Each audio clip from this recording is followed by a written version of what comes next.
The Legend of Zelda: Ocarina of Time, the highest rated game on Metacritic. Look at all these perfect reviews. Nothing but pure 100% fun. A game that can't be called anything other than flawless. It's certainly the game of the decade. Zelda 64 does indeed own your soul! But can it really be that good? I mean, games have come a long way since 1998. Like, this game is only 32 megabytes in size. That's 11 times smaller than Susbeams. Since I grew up on games like Minecraft and Clash of Clans, and haven't played a game that predates the iPhone. And we are calling it iPhone. And boy, have we patented it. I wanted to give it a try. I bought a Nintendo 64 and an Ocarina of Time cartridge. 51 hours later, I finished the game, and it is not my favorite. Did you remember to turn Hear that? on the monitor? Going to forgive you. That said, I still really enjoyed the game, starting with the dungeons. I enjoy solving puzzles, and solving puzzles in these dungeons is super fun. Although I think my first gripe with the game is that some of the solutions could have been made a little more clear. Like, near the end, there's a couple parts where you need to use a fire arrow to proceed, but I never found a fire arrow, so I ended up just solving things the hard way. It seems like the type of thing that would be a lot easier with fire arrows. And I spent half an hour trying to get through the side room, because apparently the solution was to play a song on the ocarina to summon a block here. But I didn't see any indication that that was what I was supposed to do, and I only figured it out because my chat told me the answer. Huh. Although I'll admit, my stubbornness didn't really help. Come on. This jump must be possible. No! If you hit the jump button. He will just keep trying the same thing. I probably will. Most dungeons were better though. Like the water temple. Oh my god! People kept telling me it was the hardest one. Water temple was the hardest in my opinion. So I devoted an entire stream to beating it. If you go through the thing, you go to floor 2. I think I can grapple the higher points if I need to. I need to lower it down, then raise it up 1. Oh, goodness gracious. Hey, let's go! It only took 2.5 hours, which was the fastest dungeon I'd beat so far. So do I end early, or go on to the next one? I decided to go ahead and beat the next dungeon. And when I got there, I was stuck in the first room for 5 hours. Nah, I'm just kidding. It took me 5 hours to find the next dungeon. The environment is huge, and you can go anywhere you want, which, although it wasn't always easy to find the next objective, for me it made exploration super fun. There are lots of secrets to find, and you, the player, are rewarded for being curious. Although there were a couple times when I was set back for being a little too curious. This wall looks kinda sus. What do I do here? It's so weird there would be so much room just for that one boss. There's something here. I think I've already tried this. I tried that. With an open world like this, and not much information about where to go next, aside from vague hints from Navi, I ended up spending a couple hours running around in circles looking for the next thing to do.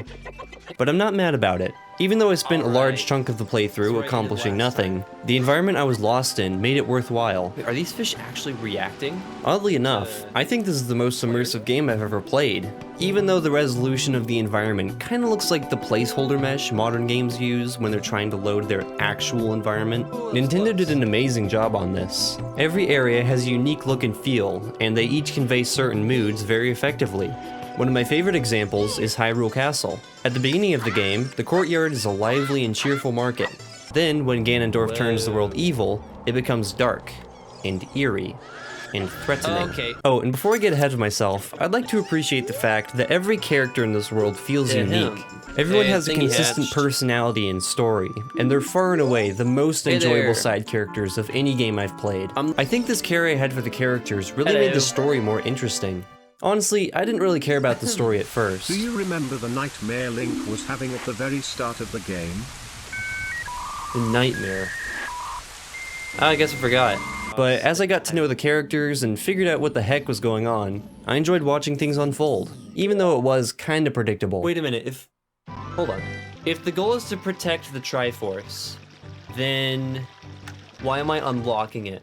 Shouldn't I just, like, bury the stones? I should just hide it so Ganondorf doesn't find it. You have led me to the gates of the sacred realm. Yes, I owe it all to you, kid. You see, Just hide the stones and the Ocarina of Time. Big Brain Gabriel called it. I called it. But I thought the story came to a satisfying conclusion. And at the end where you say goodbye to Zemda was probably the closest I came to crying over a video game. This game has been incredible at making you feel certain emotions. You feel heroic as you lead Zelda out of a crumbling tower.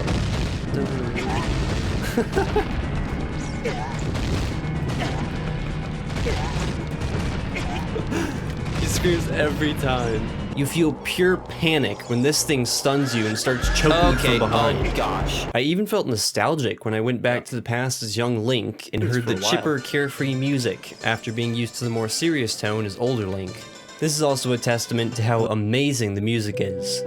Yeah, if I posted a review of Ocarina of Time without praising the music, I think YouTube would delete my channel. It works extremely well in selling the magical vibe of the world, and the way the music adapts when you go into combat is, as the kids say,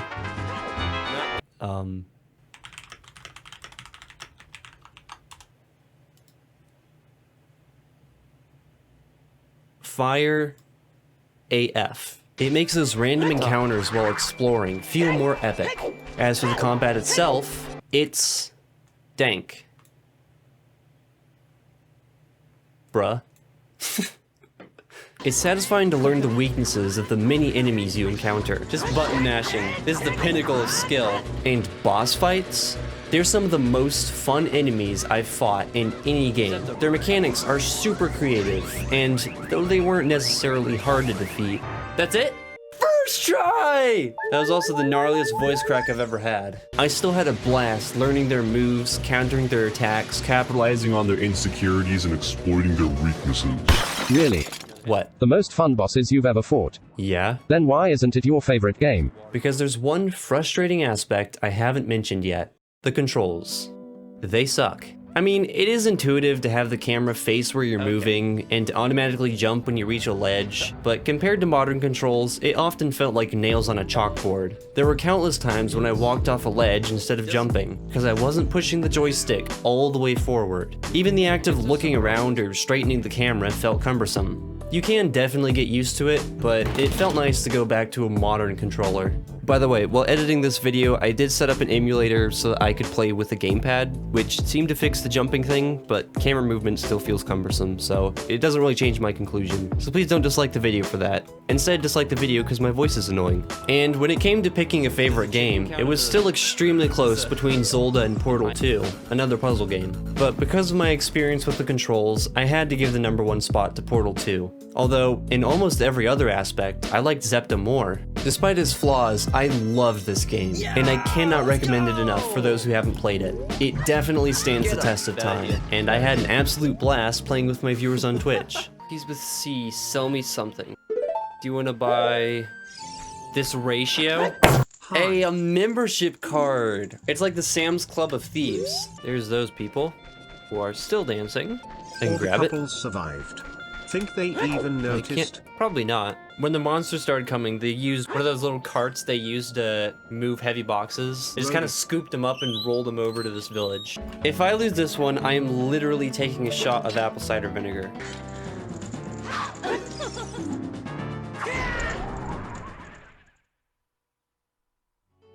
That doesn't count.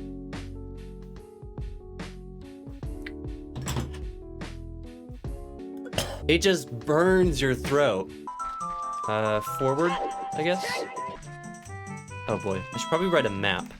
I'll start at I green, don't boy. remember. Okay, how do you think I should write this? Which... I thought your controller was 2 bananas for a second. Jeez. Forward, left, right. Forward, left, right, yeah. F... LL? No, LF. My bad. Is this it? You can reset the game at any point you want with the assistance of our good friend, Jimmy. Let's save it real quick. Hey, I saved. That was great timing. Thanks for watching. Please don't subscribe. And have a good day. I took my microphone off its stand.